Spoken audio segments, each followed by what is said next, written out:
Avec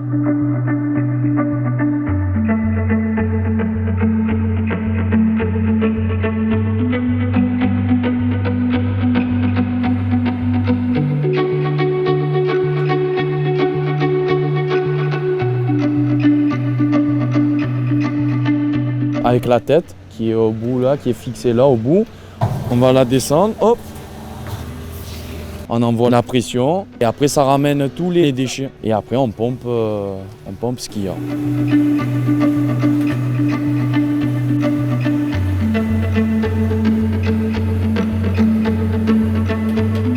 Pierre, ça fait au moins 30 ans qu'il y est, donc ça se passe bien dans la transmission des apprentissages, c'est cool d'apprendre des anciens. Celle-là, hein Pierre? Celle-là, hein?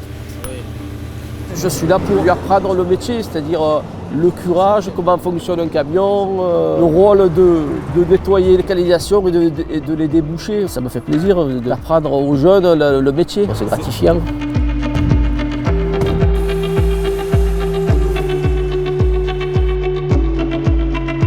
Ce métier, on ne l'apprend pas spécialement à l'école. On n'a pas de diplôme pour être opérateur au curage mécanisé. Donc le savoir et l'expérience des anciens sert exclusivement à ça, ce qui leur permet aux jeunes de ne se sentir pas seuls quand ils arrivent. Donc ils sont toujours en binôme. Et du coup, les anciens ont ce rôle de, on va dire, protecteur, de papa un peu, voilà, pour apprendre le job aux jeunes. Par contrat de délégation, nous avons déjà une clause d'insertion sociale qui nous permet de travailler sur les publics prioritaires et d'œuvrer sur la politique sociale du territoire. Ce qui était important, c'était de structurer aussi la politique sociale interne par le biais d'un accord de performance sociale. Les 4 piliers, c'est le handicap, c'est les aidants actifs, c'est la QVT et l'égalité femmes-hommes. Nos 390 collaborateurs peuvent bénéficier d'un suivi individualisé dans chacun de ces domaines.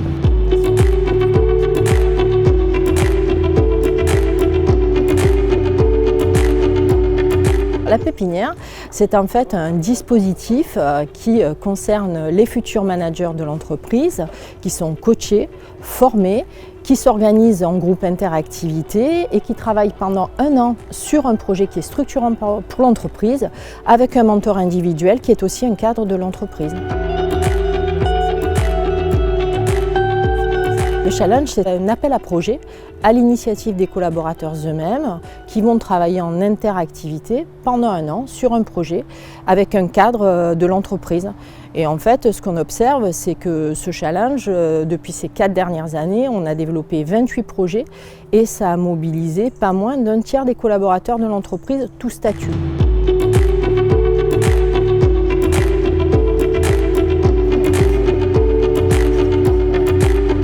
Les 3 dernières années, malgré la crise Covid, CERAM a formé pas moins de 120 stagiaires et elle a maintenu son taux d'alternants à 6% quand la législation en demande 5%.